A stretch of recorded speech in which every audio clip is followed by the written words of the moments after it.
I'm very interested in the idea of transformation, and so I thought of the name chrysalis because the classic idea of the caterpillar that goes into the chrysalis, the cocoon, for a couple of weeks and then emerges as a beautiful butterfly that flies away and brings joy and beauty to the world.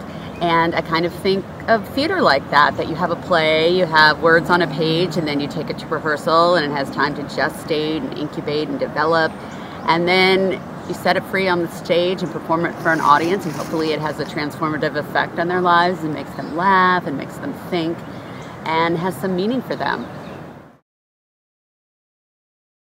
I was feeling like a little overwhelmed trying to be a good mother and practice my creativity, and I thought, well, I can't always make it to auditions, and I don't really feel like okay about working out of town when my kids are so young. They're 7 and 4. So the fact that I had this sort of awakening and transformation in my thinking has been a really important thing for me, and I think it's one of the most important things we can do is look at how we think and try to transform it into something more productive, more supportive, more compassionate towards ourselves, and then we can move forward and really lead more fulfilling and meaningful lives. Well, our first play is a new play, which is very exciting because we get to work with the writer in rehearsal. And the play is called Barking Girl by Susan Burnfield, who is a wonderful theater artist. She runs New George's Theater Company. She's been doing it for over 20 years now. And she has done a lot of new plays by women and hired many women directors.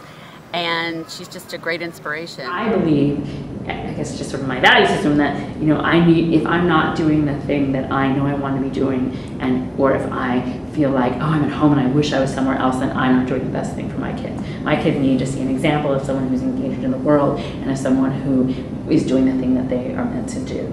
As cliched as it sounds, it's so much about the immediacy of the live event. I think that we rarely, I think at more and more rarely, are really in a room with each other in a meaningful way. I think and everyone talks about this all the time, that we're all like, sort of like sucked into our iPhones and iPads and we entertain ourselves, on the train in lieu of any sort of engagement with anyone around us. It's always like, okay, what am I going to read? What am I going to watch? What am I going to work on? And so I think for me, the transformational power of theater is because it just makes you be in a room with people. And back to the act of witnessing an actor do something really heroic. And I think that in any play, an actor is doing, actors are doing heroic things. I wanted to write like a kid play or play about babies, or, I feel like I want to stay away from that with a 10-foot pole, but for some reason, this particular perspective, I didn't feel like I had read it or seen it,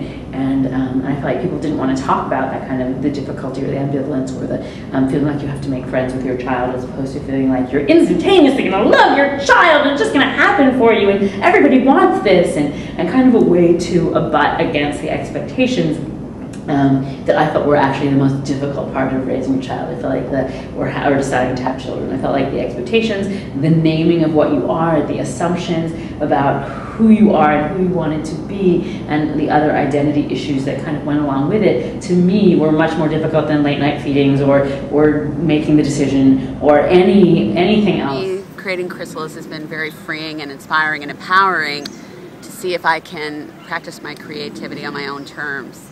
And I think it's a good example for my kids to see, instead of just shoving it in the closet and pretending like it's not there, to try to make it work. So I'm feeling very excited at the moment.